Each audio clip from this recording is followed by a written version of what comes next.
video is about exercises for the glutes. The glutes are a lazy muscle group and we need to make them work.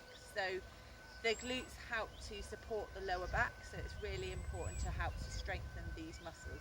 So there's three muscles in the glutes. You've got your maximus, your medius and your minimus, and then you've also got a piriformis as well. So they are the main muscle groups that form the gluteals here. Okay, so let's start with on all fours a leg extension. So we're going to begin by just taking one leg out behind us. Obviously keep the core nice and strong, so tuck the tailbone under, keep the shoulders stacked over the wrists, and then just lifting. So you're going to choose a height that's comfortable for you. You don't want to go any higher than the hips, okay? So obviously aim for 10 to 20 repetitions on this, work with your breath, and then switch sides. And then one to help the minimus and the medius muscles is to bring the leg out to the side.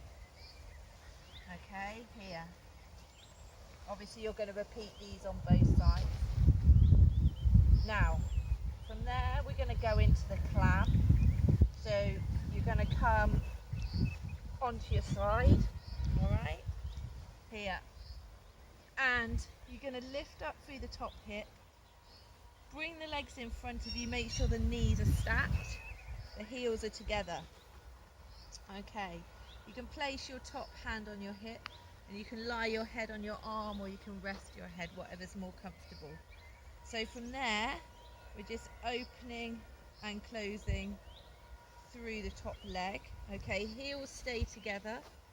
If you want to make this one a little bit harder, then you can lift the feet off the ground. All right, you just got to make sure that you don't sink through this top hip and you keep this movement nice and controlled. All right, and then you can swap sides. Then come onto your back, bring your feet as close towards your bottom as you can. Make sure that when you look down the side of the hips, you just see the outside of the feet, so you don't want heels splaying out or toes splaying out. Okay, if you've got a yoga brick, you can place that between your knees. That's going to give you a lot more support with keeping the knees in line with the feet. So obviously knees are then in line with the hips, and then we're going to lie back onto the mat and we're going to start off with some pelvic tilts.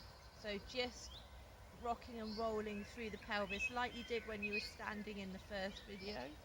This one's a little bit easier to feel that natural curvature through the spine.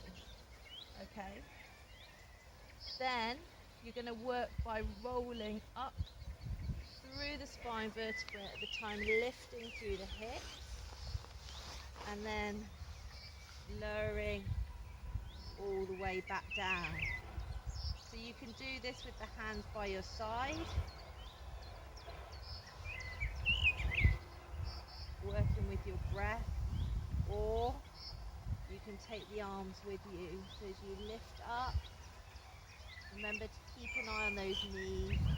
Exhale, bring the legs all the way back, bring the back all the way back down. So lifting and lowering, arms come up back behind you, chin away from the chest, and then slowly placing vertebrae at a time back onto the ground as you bring the hands down. Okay, if you feel you're ready for it, extend one leg. Obviously throughout all of these the glutes are engaged, and this time you're going to lift only as far as is comfortable. Make sure you support the lower back, engaging the glutes by lifting up single leg glute bridge, one leg at a time. Okay, keep the core nice and strong, keep the glutes engaged. All right, and then lastly, piriformis. So you're going to take one foot, going to place it across the opposite leg, the knee of the opposite leg. So we bring the knee on the ground, the foot on the ground in, and we're going to take the hands underneath and around this right knee. We're going to keep the right foot flexed, and what we're going to do here is we're going to draw the right knee in we're going to push the left knee away. Okay, so the two are resisting each other. We're then going to lean slightly towards the right hand side, and we're going to think about pushing the lower back down onto the floor. Okay, so you've got to play around with this one, but you need to hold this for a good 15 to 30 seconds. You can lean that little bit further. Sometimes I find it targets a little bit more if I lean more towards the leg that I'm holding. All right, but this is a really good stretch to release the piriformis, the little band of muscle that lies over the top of the sciatic nerve and causes a similar pain to sciatica. Okay, so this is one good way to release it. Obviously bring it back down and switch sides.